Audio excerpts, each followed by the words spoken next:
Біз тұңғыш астанамыз деп Орынборды айтып келеміз. Оның бәрі далбаса.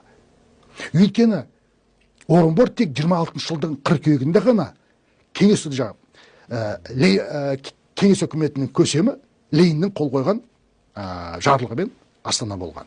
Ол егер мысалы декрет 1920 жылдың 25 тамызында қол қойылса, Орынборды Астана қылуға сол кезде билік болсын, былай айтқанда төңкерістік қырғыз комитетінің мүшесі болған Ахмет Байтұрсынұлы оған қасарысып болмады. Өйткені Орынбор бізге Астана бола алмайды. Өйткені бұл Орынбор казактарының астанасы.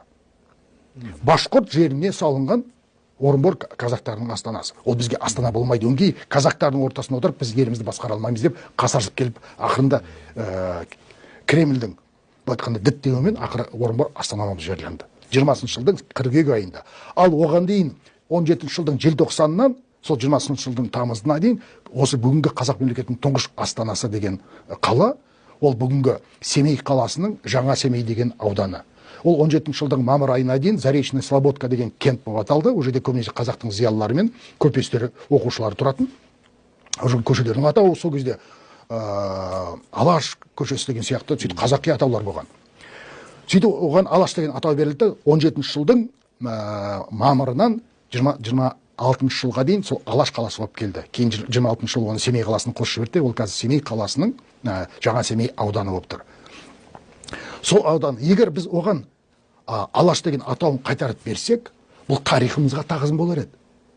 Бұл тағы да бүгінгі Қазақстанның тамыры сонау 20 ғасырға дейін баратынын көрсетер еді біріншіден. Және сол Алаш Жаңа Семей ауданындағы кешегі Алаш Орда үкіметінің мекемелері, ғимараттары әлі тұр. Бірақ ешбір күтімсіз әбден тозығы жеткен күйде. Оны біз талай жаздық, оған назар аудардық. Президент әкімшілігі не істеп отыр? Егер аномастиканы бақылап отырсаң, әрбір жер су атауының өзгеріп қарап отырсаң, сен сондай тарихи нәрселерге неге назар аудармайсың?